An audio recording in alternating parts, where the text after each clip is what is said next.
So I was recently chrismated into the Orthodox Church. I am now, after 3 years and a year and a half catechism, an Orthodox Christian.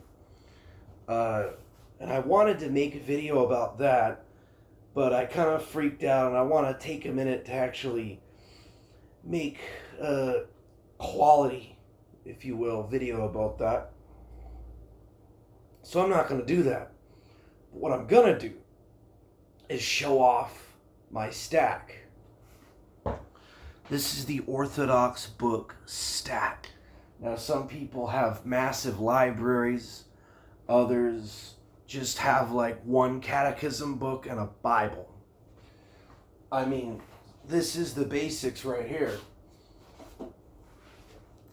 The Orthodox Study Bible. This is good for anybody. It has the teachings of the church fathers in the footnotes. And I mean, it has most of what you would need as a catechumen in here. It has articles, and I'll try to find an example, on the sacraments, on very important key things, and they'll interject with it. I mean, it has articles on Mary, the Theotokos, to explain.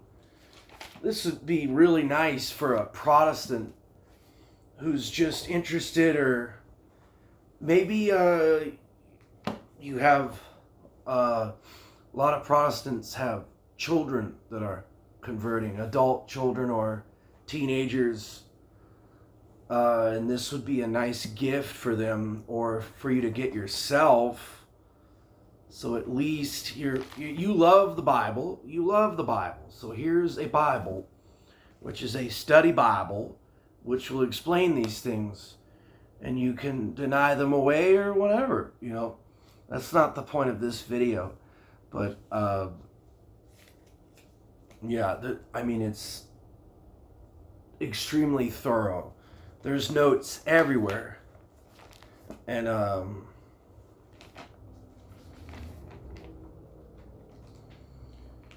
having this guide with you when you're doing your other reading, such as books like this, these stay next to each other, you know. Definitely with this one, they stay next to each other.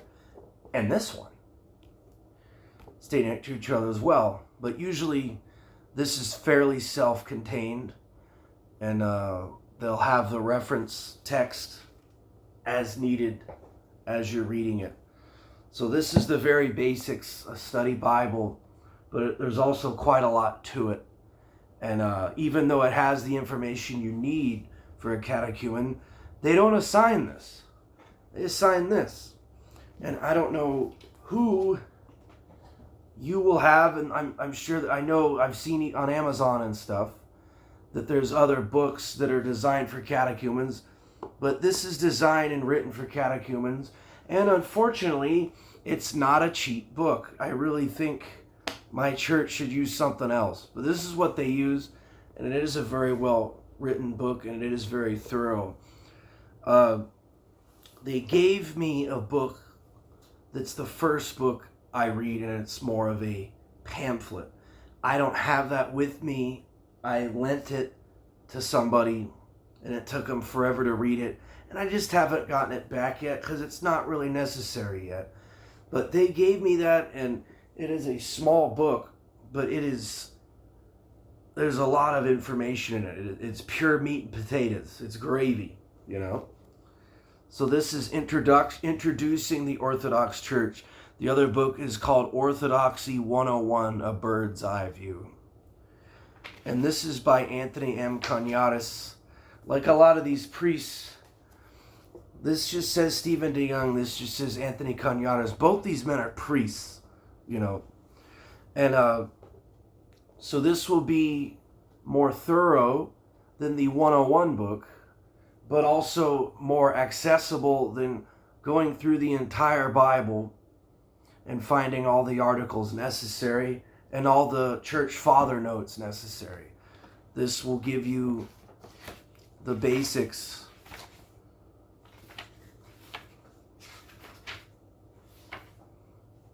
Yeah. It will go through some more detailed things as well. It'll go into the Trinity. It will go into Theotokos. I mean, Trinity is a little bit more difficult for people to understand.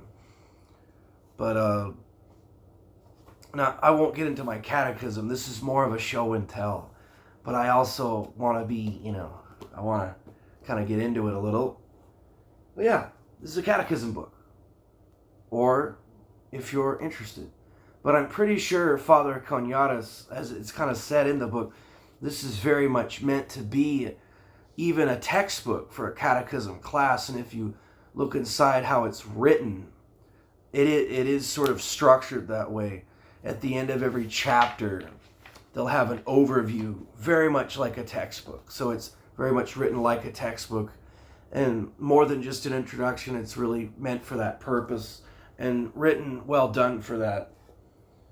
And now this book ruined my life. This ruined my life in a good way. The Religion of the Apostles by Father Stephen DeYoung, Ancient Faith Radio, Lord of Spirits podcast. Now, this is ridiculous.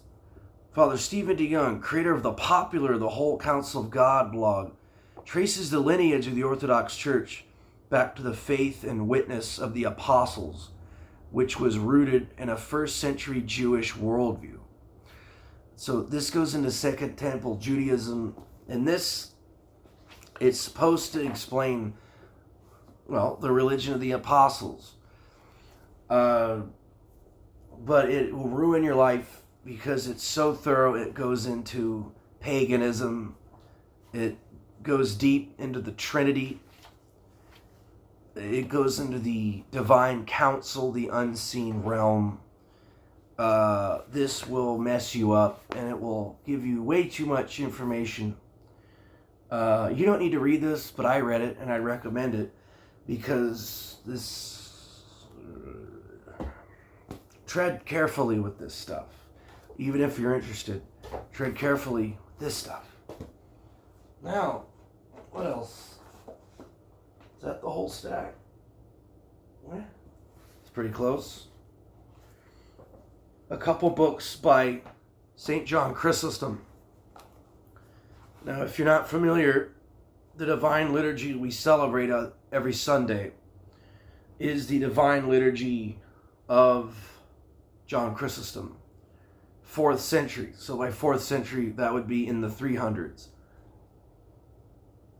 And the two that I got, just very short books, very cheap paperbacks. On Living Simply, this is a collection of sermons, but it's pure meat and potatoes right away. I mean, it's small excerpts from sermons, and it's so basic, it's just numbered. But I read this in like a day. I just tore through it. And a lot of it is based on his attitudes towards money and things like that. I'll just read the first one. It's in entirety because it's so short. The rich usually imagine that if they do not physically rob the poor, they are committing no sin. But the sin of the rich consists in not sharing their wealth with the poor. In fact, the rich person who keeps all his wealth for himself is committing a form of robbery. The reason is that in truth all wealth comes from God, and so belongs to everyone equally. The proof of this is all around us. Look at the succulent fruits which the trees and bushes produce. Look at the fertile soil which yields every year such an abundant harvest. Look at the sweet grapes on the vines, which give us wine to drink.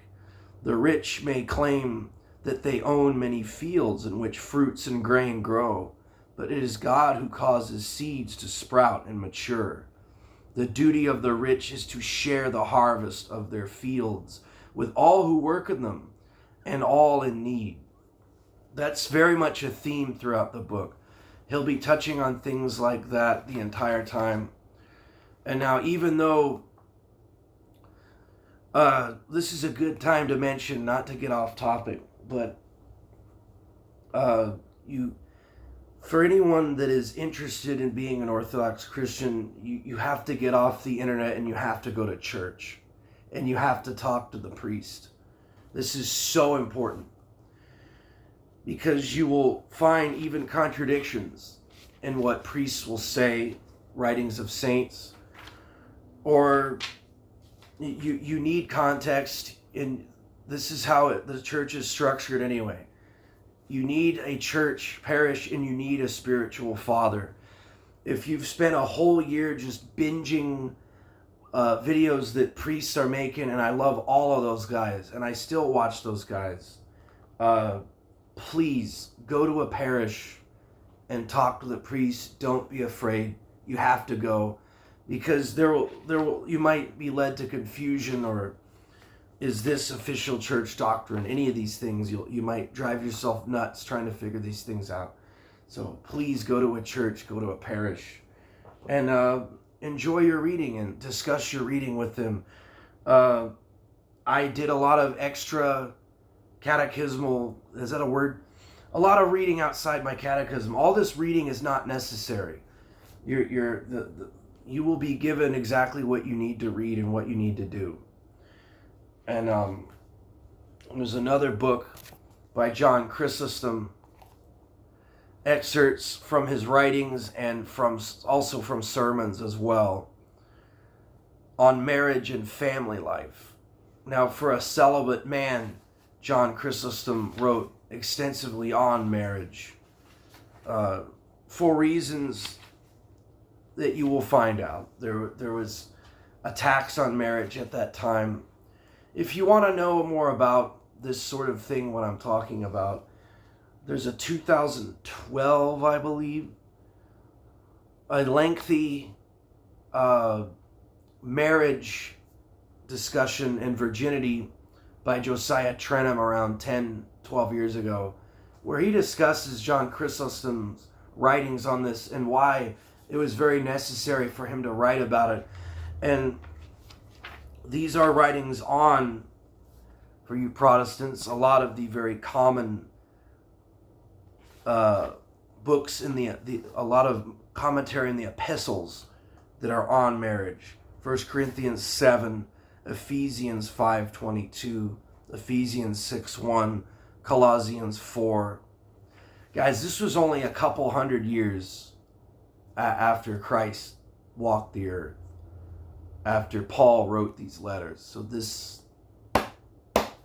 maybe you should take a look at this before buying a book by Max Lucado or whatever. Now, this is a scary book.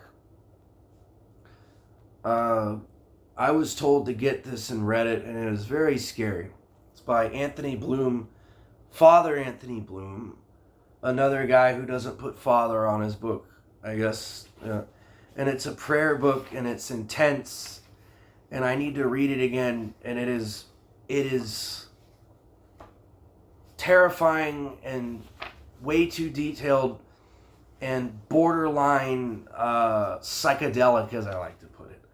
But I really trust my church fathers, and this is what they recommend I read. And I haven't read it.